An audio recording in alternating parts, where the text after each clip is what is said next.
सुख म्हणजे काय असतं? कालच्या दिवसाची खंत नसणे, आजचा दिवस आपल्या मर्जीने जगणे आणि उद्याची चिंता न करणे यालाच तर खरं सुख म्हणतात. नवऱ्याने बायकोला जपलं तर संस्काराचा गोड संसार उभा राहतो.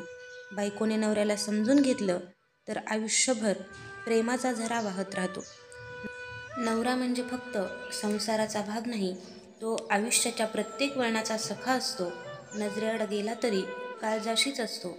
कधी शब्दात नाही पण कृतीतून प्रेम दाखवतो. रोजच्या धावपळीत हरवलेलं हास्य शोधतो. आपल्या माणसांसाठी स्वतःला मागे टाकतो.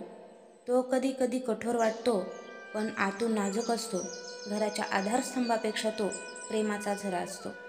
कधी भांडतो, कधी शांत राहतो, पण तुझं अश्रू पुसायला तो कायमच तयार राहतो. नवरा म्हणजे केवळ पती नाही, तो एक मित्र, एक सावली आणि जीवनसाथी आहे. नमस्कार मंडळी, मी रोहिणी आपलं सर्वांचं आपल्या आणखी एका नवीन व्हिडिओमध्ये अगदी मनापासून स्वागत करते. तर आज आमच्या लग्नाला 6 वर्ष पूर्ण झाले. आज आहे आमची ॲनिव्हर्सरी.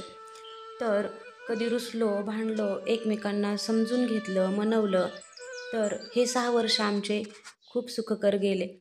तर संसाराला आज 6 वर्ष कंप्लीट झाले.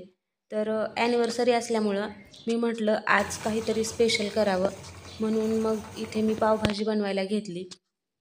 तर पावभाजीची तयारी करून घेतली. सर्व सामुग्री जमा करून घेतली मी. तर या ठिकाणी सर्व मसाले वगैरे घेतलेत.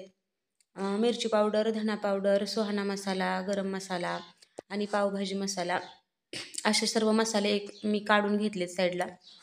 आणि या ठिकाणी एकदम बारीक चिरून कांदा, टोमॅटो मी टाकलेत परतायला आणि मटार टाकला आहे त्यामध्ये. तर पावभाजी बनवण्यासाठी मी जो बटाटा वगैरे फ्लावर हे जे आहे ते कुकरमध्ये टाकले बॉईल होण्यासाठी. आणि इथे सर्व मसाले वगैरे आणि कांदा, टोमॅटो, मटार सर्व परतून घ्यावं म्हणलं तोपर्यंत. तर काहीतरी स्पेशल बनवावं यासाठी मग मी बनवावी म्हणलं पावभाजी वगैरे. आणि सर्व बॉईल केलेल्या भाज्या मग नंतर मी टाकल्यात आणि बनवते. तर आजच माझी प्रेग्नन्सीची ट्रीटमेंट पण होती. तर त्यामुळे आम्हाला हॉस्पिटल मध्ये जायचं होतं, म्हणून मी सर्व फास्ट आवरते. आणि आज माझी मोठी सोनोग्राफी होती अल्ट्रासाऊंडची. तर त्यासाठी आम्हाला जायचं होतं. आमची ॲनिव्हर्सरी 23/11/2025 या तारखेला होती. पण आता व्हिडिओ लेट येतो आहे कारण एडिटिंगला वगैरे टाईम नव्हता.